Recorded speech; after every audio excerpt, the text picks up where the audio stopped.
Hello and welcome to our regular Sunday morning Q&A. Happy Sunday, everyone. Brought to you by the New European. Should we dive in? Let's just go straight in. This is the shortest question of the year so far. I think it is. Which is to be encouraged. We hate smart brevity, but we like brevity. We do. We hate clever people like Donald Trump. Clearly is beginning to hate J.D. Vance. Oh, so much. Yeah. So much. Anyway, a diversion. What's the question? Michelle Obama for president? From Liz Rolfs. Well, I don't know. I mean, I've got enormous. I mean, obviously not this time round. That would be a bit of a. Yeah, I think that would be a bit of a unforced error given the given the last week of Kamala Mania. And for all the admirable qualities that Michelle Obama clearly has. Yes. And not just being a nice person at the president's side. You know, yes. She's obviously a remarkable woman. Incredibly remarkable woman in her own right. It would reek of mad nepotism and this sort of weird dynastic approach, which I think is a bit of an infection in US politics. I mean, she's much more charismatic than Hillary, but look what happened when a first lady ran before. It did not end well. Right. And I think dynasticism in US politics generally has not been a force for good.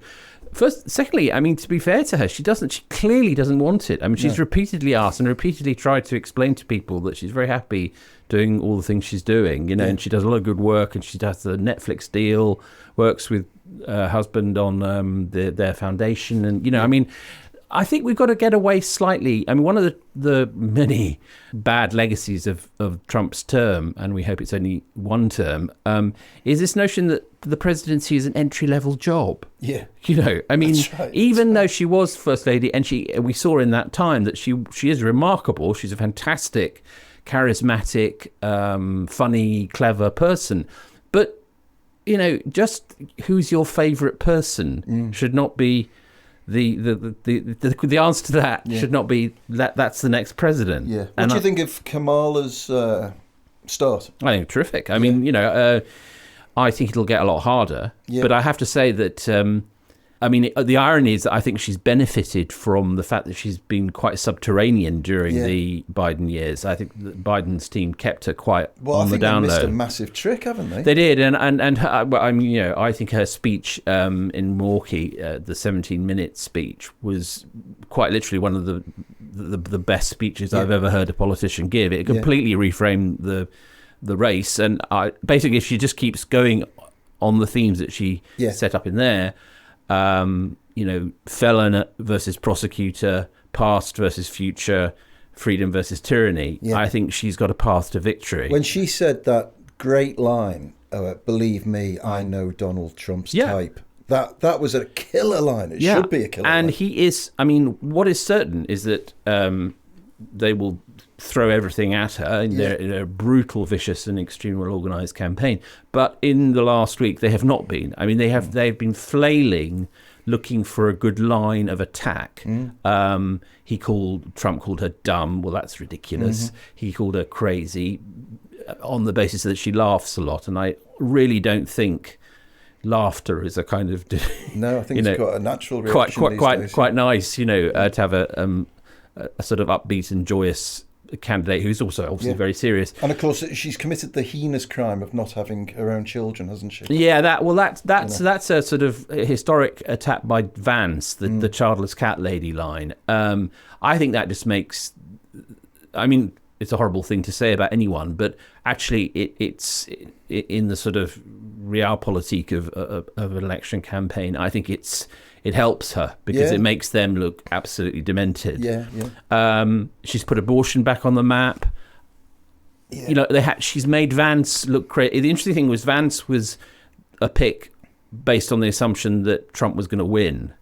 It now looks like there's this, high energy, high enthusiasm, high ability, young, by comparison, prosecutor who's stepped into the breach of Biden versus two crazy MAGA men. That's right. So the kind of the temper of the race has changed completely. And Trump knows it as well. But there's a long way to go. You can sense that Trump realises. Trump is realising it. He's got buyer's remorse on J.D. Vance. Oh, big time. But also he's going to have to... I mean, I was watching some clips from one of his rallies, and it's interesting. Her arrival has made him look like a 1970s stand-up comedian. Yeah, all the lines that used to be quite funny, like about the shark and the electrocution and Hannibal Lecter and all that. It's like President of the United States, Bernard Manning. You just think, this is basically just a man in the Catskills making mother-in-law jokes. He's going to have to get a new set. Oh, boy. All right. Well, thank you for your brilliantly brief question, Liz. Next question, please. Keir Starmer and Rachel Reeves say that their fiscal inheritance is worse than they thought. That sounds ominous. What do the Mats expect they will do? Cuts, tax rises, borrowing, all three? And that question comes from Sarah in SW1. Good question. And in a slightly contrived way, Starmer and Reeves have set up, I think this week coming, they're going to talk about how bad the figures are. I think they had a pretty good idea. And for them, Liz Truss is the gift that keeps on giving, because they just keep saying, Liz Truss tanked the economy and we've inherited it, which is, broadly true. But they do have a problem, because they made some very, very ironclad promises about all this very, very recently. Yeah. They can't, at least in the short term, raise income tax, national insurance or VAT except on private schools. They can't. Not yet. And they're also, they haven't got that much room to borrow. Cuts, I think there will have to be some cuts, horrifically. But I think what she'll also have to do is be imaginative, as in her first budget, with tax rises that they haven't promised not to do. Yeah, I think they've got. Honestly, Matt, we've had this conversation before the election, and I suppose the risk in wishing them well is to soft pedal on the brutal reality, which is absolutely. This is a Labour government with the biggest majority in living memory. If not now, when? If not now, when? When are you going to bite some bullets and start to do some corrective action to 14 years of Conservative neglect? It's got to be now. Look, if I was... They won't do this, but if I was her, I'd say, one, the books are horrendously worse than we thought they were. They're not. They knew they were terrible, but let's gloss over that. Two, yes, I know I said no wealth taxes, but... this is an emergency moment for the British state, as Wes Streeting, the health secretary, and the Prime Minister said that NHS is broken. Yeah. We need money. I'm therefore proposing, a commission on how to raise wealth taxes fairly and rapidly, which will deliver to me before Christmas. And then, I will come back to the House and recommend a series of, new wealth taxes. There will be mayhem, there'll be chaos, but... As you say, they've got a huge majority, and the Tories will be busy until November electing a leader. So, it's a good moment. What did you make of the kerfuffle, the debacle, or whatever you want to call it, over the 7 rebels in the 2-cat child? I'm with Starmer on this, and I'll tell you for why. And I know that's a counterintuitive thing, because the nice thing to say is overreaction, autocratic, and all the rest of it. I think they put him in an impossible position, which is one of the few bad consequences of having a huge majority is that Parliament, the backbenchers, feel that they have latitude to rebel. Now, that's actually fine. And there were some significant rebellions. Blair had some significant rebellions, but not on the first substantive vote. That's right. She has made it, short of actually sort of holding up a flag, she's made it perfectly clear they're going to get rid of this in the budget. Yeah, clever of the SNP though to lob this hand grenade. Look, good politics, fair play. But the John McDonnells, the Rebecca Long Baileys, they were not. This was not entirely driven by principle. It was intended to remind Starmer we're still here, and he, I think, had to do this. And it's of course. If you look at it in isolation, it's an overreaction. But it's after 14 years in opposition, part of which, at moments during which it looked like the Labour Party might be going out of business.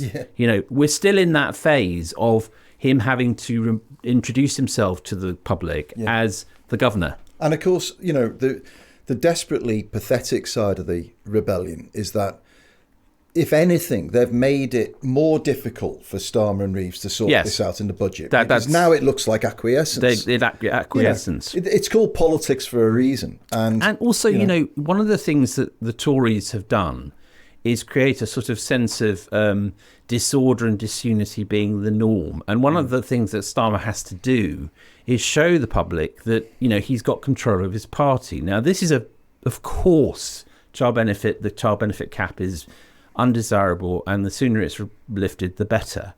But this is not the way to do it. No. That is old politics. I saw Tim Montgomery, not necessarily a friend of the show, but the Conservative Home guy. Founder, yeah.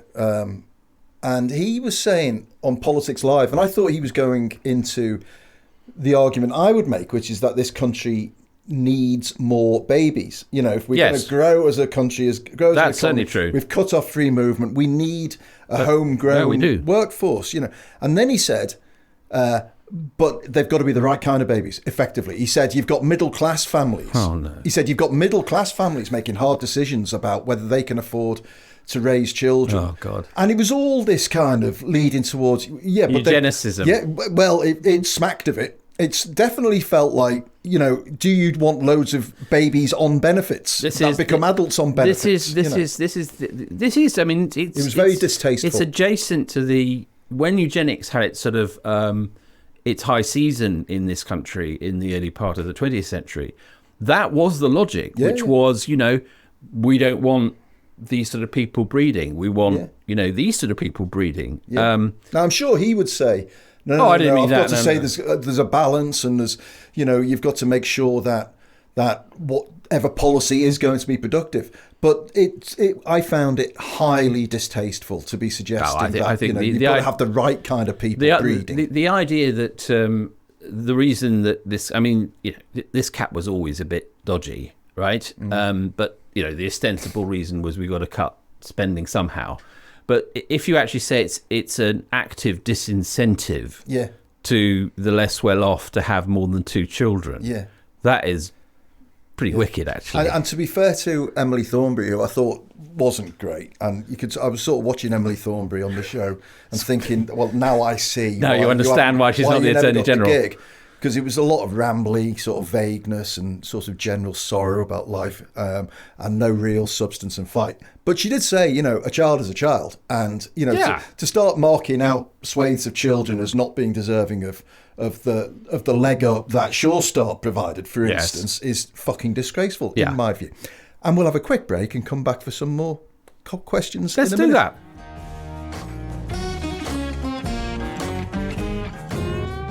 Next question, please.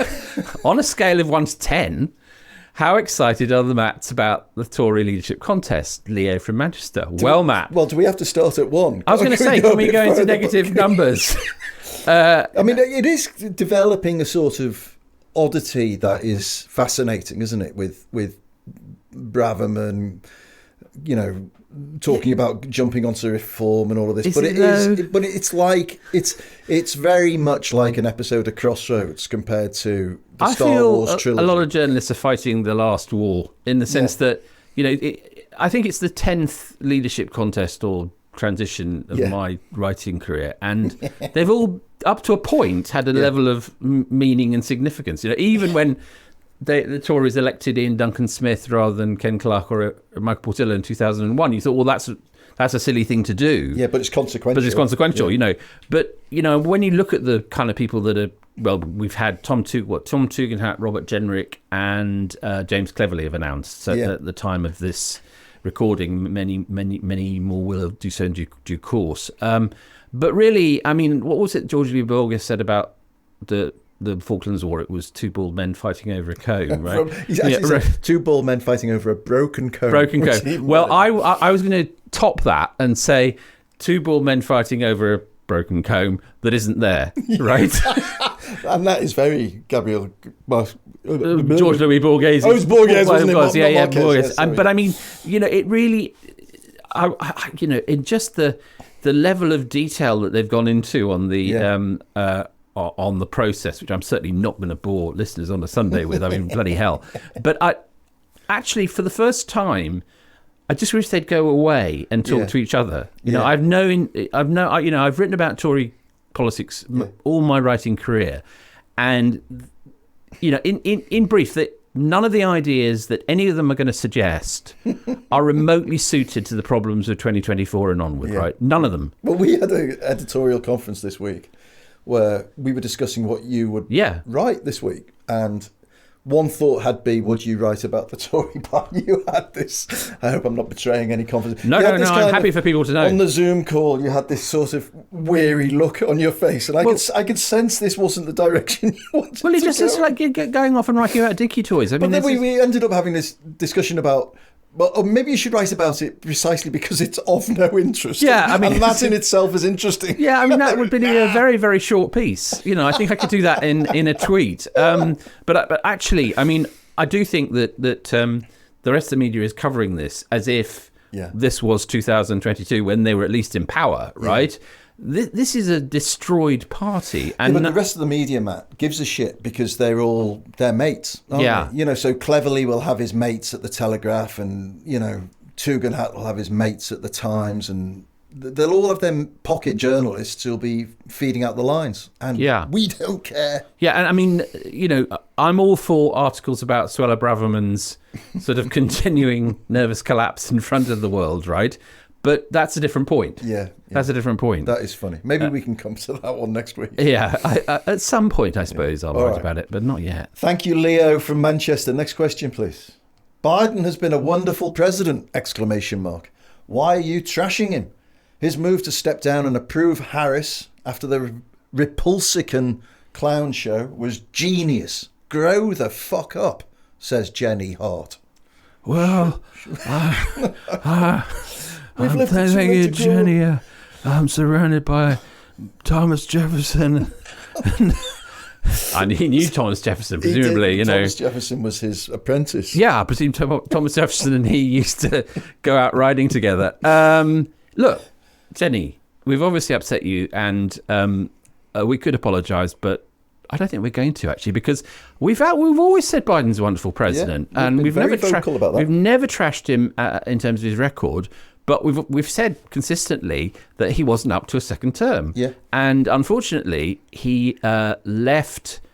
I mean, I don't think it was genius to leave it to Harris the last moment. Far from it. Idea that implicit in your question, Jenny, is it was a cunning plan. Is that there was a plan? Do us a favour. I mean, you know, God love him, as Biden would say. I don't think he has a plan, you know, to get up from his chair. You'd have to include in that plan the assassination attempt as well. That he had factored that in somehow. That this was going to happen. Which, of course, a lot of deep state conspiracy theorists are all claiming. You know that it was Biden. But you know, I think that he finds it difficult enough to get up, and that's one of the reasons why this needed to be done last year. And then we wouldn't be involved in what is a absurdly compressed race to beat Trump. I mean, she's had a fantastic start, Kamala Harris. It might turn out to, you never know, it might turn out to benefit her, the fact that it's this contracted. It could. The only thing I would say is that we are used in this country to sort of careening, hectic changes of things. Americans are much slower to absorb change. I mean, for example, they always, you know, pollsters say you can't tell anything about what's happened, people's response to what's happened, until at least 10 days and preferably 2 weeks.